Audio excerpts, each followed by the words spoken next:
BrownCoat67 here from the Command Block Creation Labs. This is one of the places where we experiment and create some of our funnest commands. Today, I want to tell you about 3 easy command block hacks that will help make you a command master. Here in our loading dock, we move items in and out. This blue square here is where we stage items that we are loading or unloading. Let's use commands to fill the square. To use the fill command, you need 2 sets of coordinates for the area you want to fill.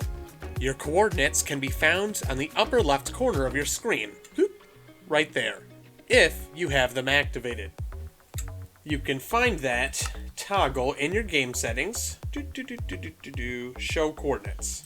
This is off, this is on. The first coordinate you're going to need is a bottom point of one of the corners of the area you want to fill. The second needs to be the opposite corner on the x-axis, the y-axis, and the z-axis. This means the exact opposite corner. For me, that's 26, -60, 5 for my first, and 24, -58, 2 for my second. I can use the fill command with or without a command block. First, I'm going to type this into the chat.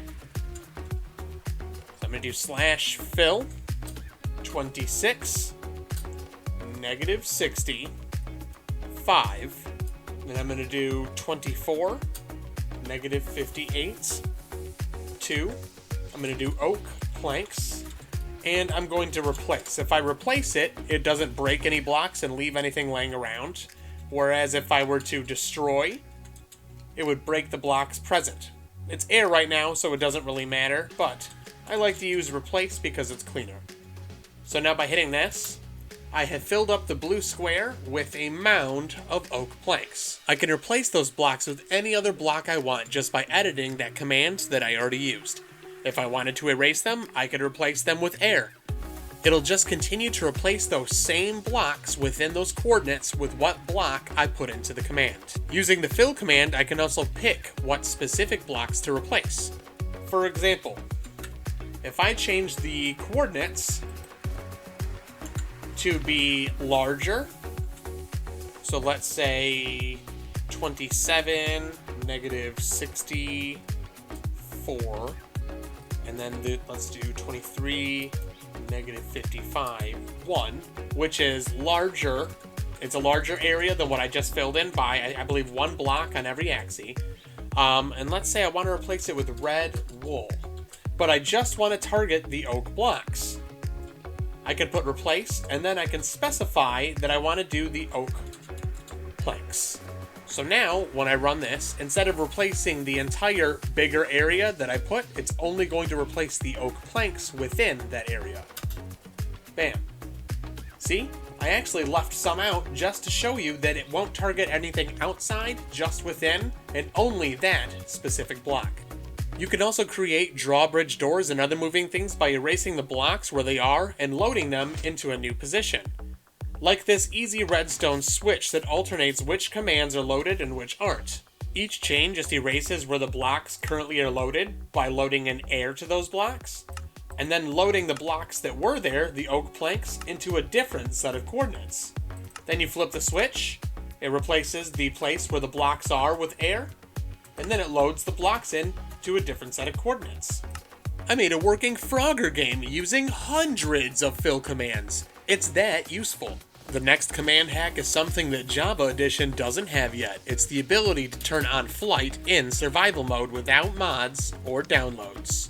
In order for this to work, you'll need to turn on Education Edition. You can't do this from inside your game world, only from the world selection menu.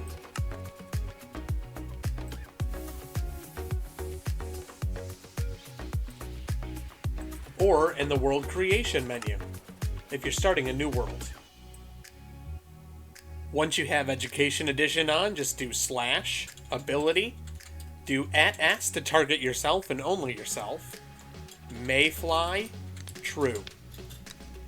And then just to show you that I am in survival mode and able to fly, I'm going to take some damage.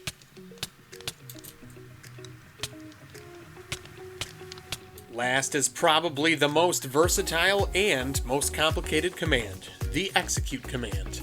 It lets you change the condition of commands that you're using. I can run a command at a specific coordinate, or at a specific entity. I can use variables like if someone goes into this location, then do this. Or if your score reaches this number, then do this. It works with most commands and allows me to do so much.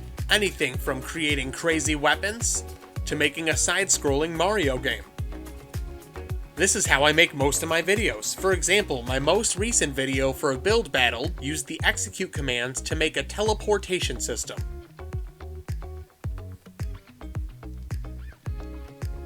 You'll need two sets of coordinates. The first is the block that you want to teleport from, the one you want to teleport away from. For me, let's say it's 174, negative 3,291. Next, you need the coordinate that you want to teleport to. This is your target. For my graphic here, let's teleport 9 blocks away to 109, 74, negative 3,291. Now the command for this would look like this. /execute positioned 174, negative 3291, run teleport at A, R equals 0.5, 109, 74, negative 3291. And I'd put that in a repeating, always active command block. The first coordinate is where you want to teleport from. The second coordinate is where you want to teleport to. And the radius is how far from the block you want to be before it teleports you. So if I turn this up to 2, I would only have to get within a couple blocks of that point before it would teleport me. Have you seen my videos on harnessing the powers of the Wither or the Warden? Commands can be incredibly powerful. Thanks for tuning in. I'll catch you next time.